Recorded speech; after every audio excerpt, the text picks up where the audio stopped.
It's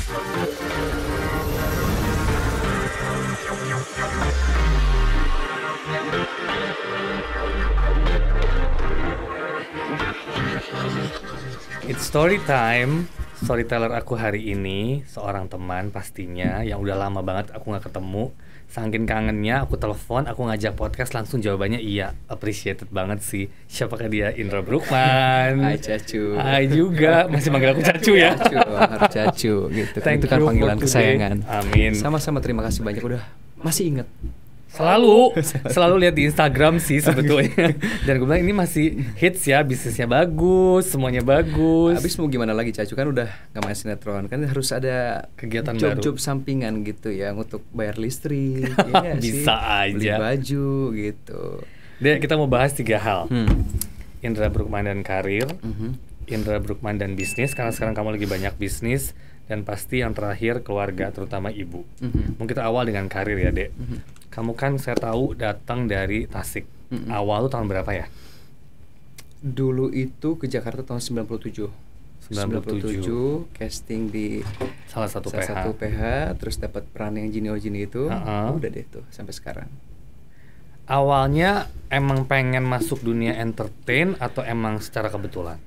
Sebenarnya nggak pernah terpikirkan dulu untuk masuk dunia entertain ya. Masuk dunia entertain itu dimulai masuk perlombaan model dulu.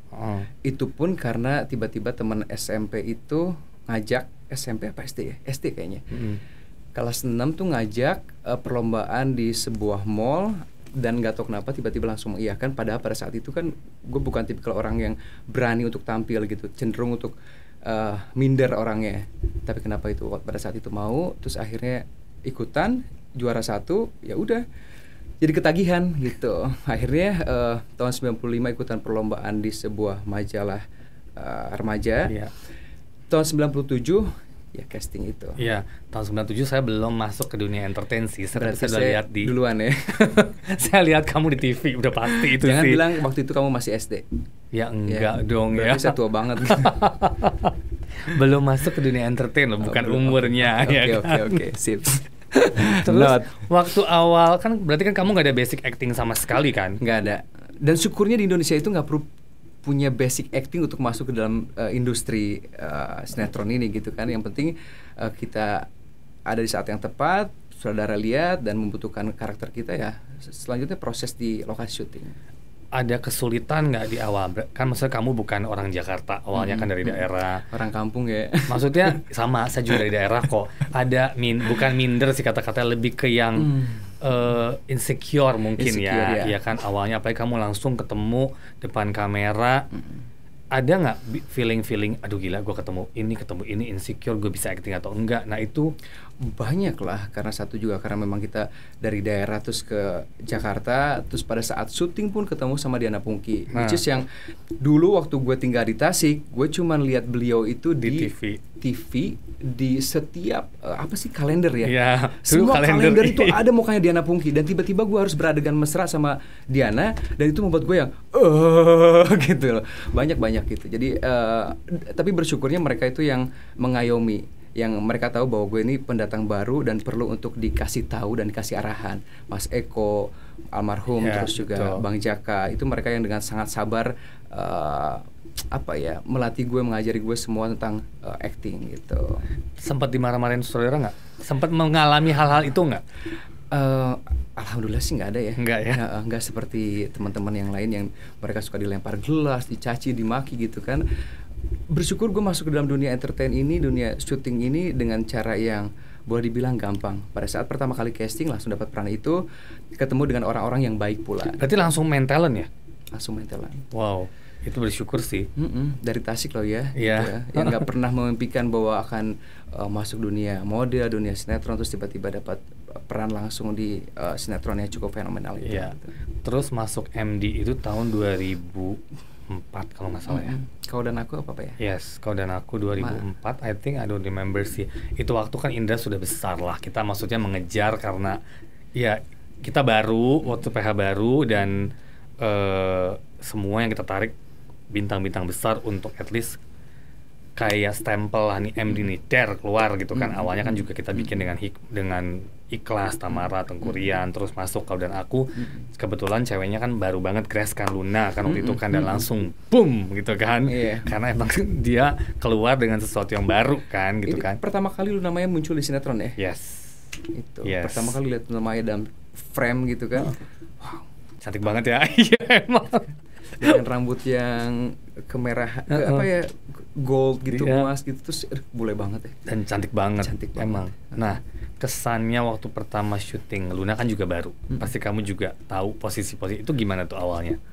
Iya, karena kita udah terbiasa dengan, gue juga pernah ada satu momen di mana gue juga baru dan orang-orang senior itu juga cukup merangkul, dan kita juga tahu betul bahwa dunia sinetron ini bukan cuma dunia perorangan, kerja perorangan, tapi kan kerja tim. Jadi bagaimana kita membuat Luna Maya itu nyaman di lokasi, terus juga nyaman juga untuk kita beradegan yang seperti layaknya seorang kekasih gitu. Jadi ya mencoba untuk memahami bahwa dia pendatang baru dan gue cukup udahlah ada pengalaman di sini ya, jadi kita bikin senyaman mungkin lah. Iya sih. Dan itu peran kamu itu kan buta kalau nggak salah ya? Buta, tapi buta bisa naik motor, itu lucunya. Gitu.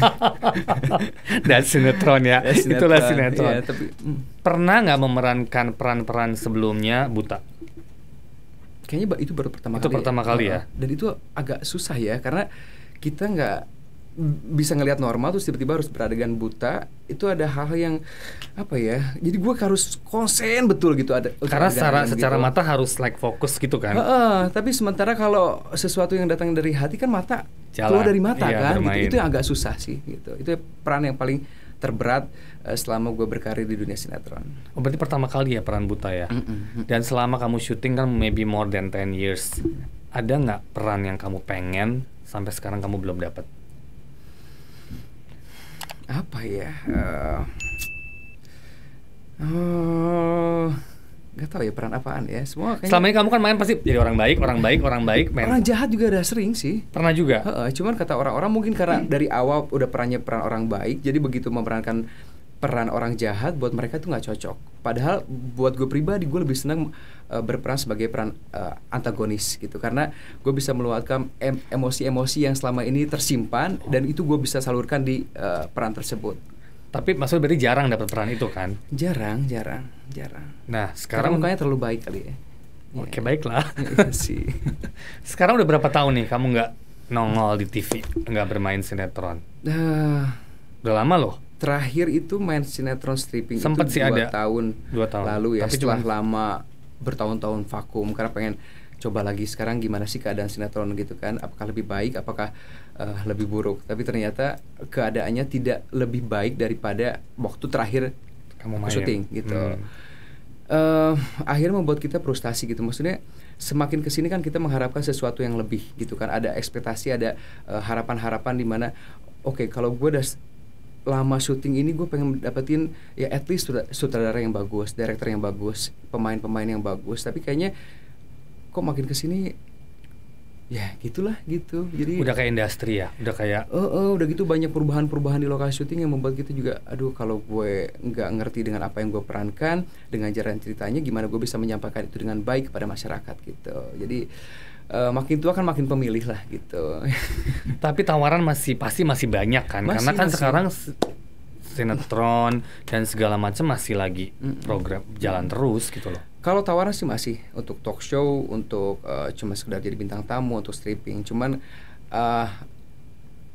peran yang ditawarkan itu kayaknya apa ya, kurang pas ya, kurang asik gitu loh. Sebab bukan main sinetron itu bukan karena kapok main sinetronnya, tapi nggak pernah mendapatkan apa yang kita pengen gitu loh, dengan director yang bagus, jalan cerita yang bagus kayak dulu lah gitu, bener-bener yang dipikirin masak-masak gitu sebelum kita syuting. Kadang-kadang kan kita tawarin syuting masih belum tahu ceritanya apa, karakternya apa, baru tahu setelah ada di lokasi syuting gitu.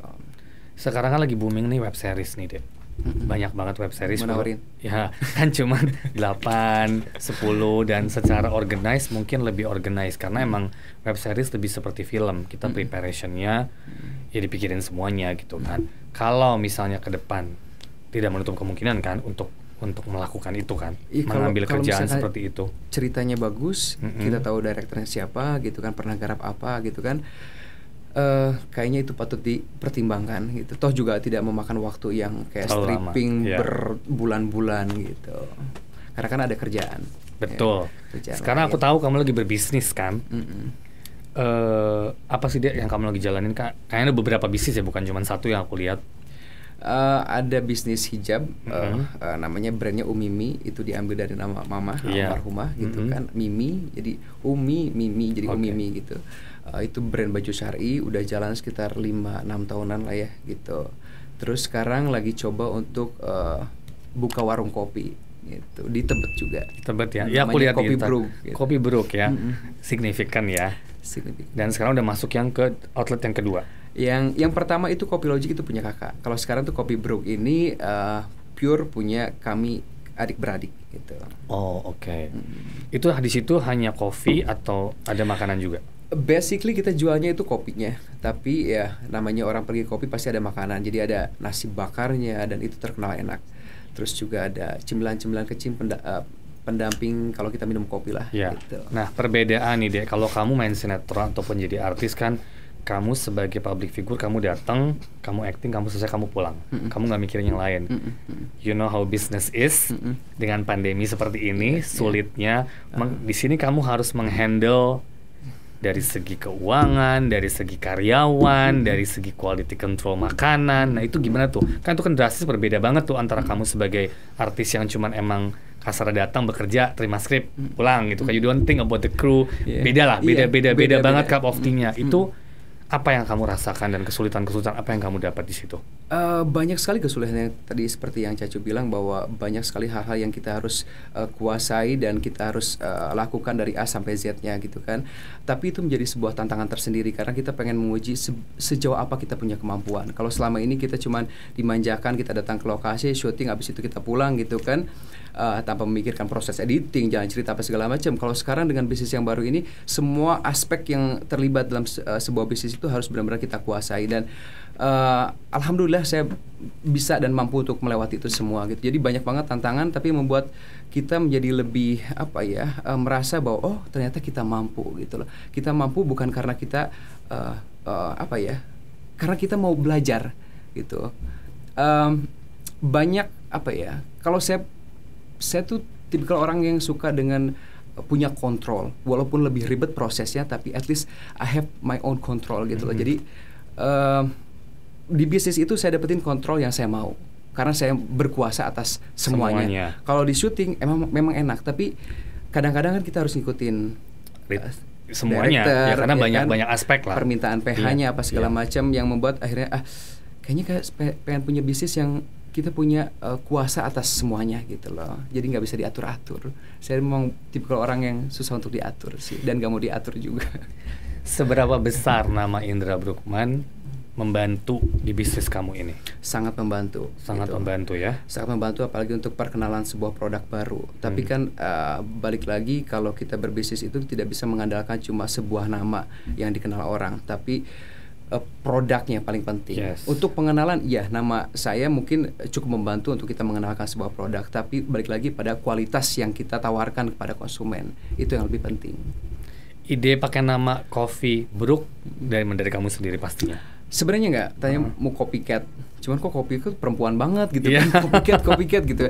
Ya udahlah, udah kan kakak sama adik gitu kan udah ngomong, udah pakai nama Bruk aja, mereka bilang begitu. Jadi idenya dari mereka, bukan dari aku. Tapi signifikan sih jatuhnya. Dan tadi kamu bilang nasi bakarnya favorit ya, so berarti kita perlu coba tuh. Harus coba, kalau suka yang pedas-pedas apa segala macam tuh ada di situ. Nanti one day saya kesana. Masih takut ayam, harus dong. Masih takut keluar.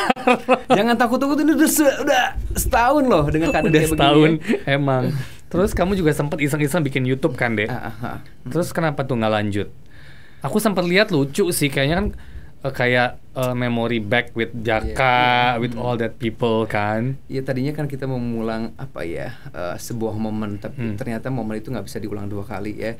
Dan keduanya adalah ternyata membuat sebuah konten YouTube seperti itu tuh bukan hal yang gampang. Banyak hal yang harus kita pelajari. Yang ketiga yang paling penting adalah pada saat saya mengerjakan itu, mamah lagi sakit, sampai akhirnya membuat saya yang agak sedikit kurang telaten, kurang waktu untuk beliau sampai beliau meninggal. Itu membuat saya oke, saya stop gitu, karena apa ya, buat saya itu apa ya, jadi kayak nggak worth it gitu lah melakukan sesuatu yang akhirnya membuat kita kehilangan seseorang yang kita sayangin gitu. Ya sih, karena kita butuh banyak waktu sih untuk itu, ternyata nggak segampang yang orang lihat. I feel that. Ya balik lagi sekarang ke sosok mamah mungkin ya, sama kita berdua udah ngobrol dari tadi. Ibu itu di mata Indra gimana? Luar biasa ya. Kita nggak bisa apa ya, menemukan sebuah kalimat yang pas untuk menggambarkan kesempurnaan ibu di mata kita gitu kan. Kalau buat saya tuh ibu tuh ya segalanya gitu.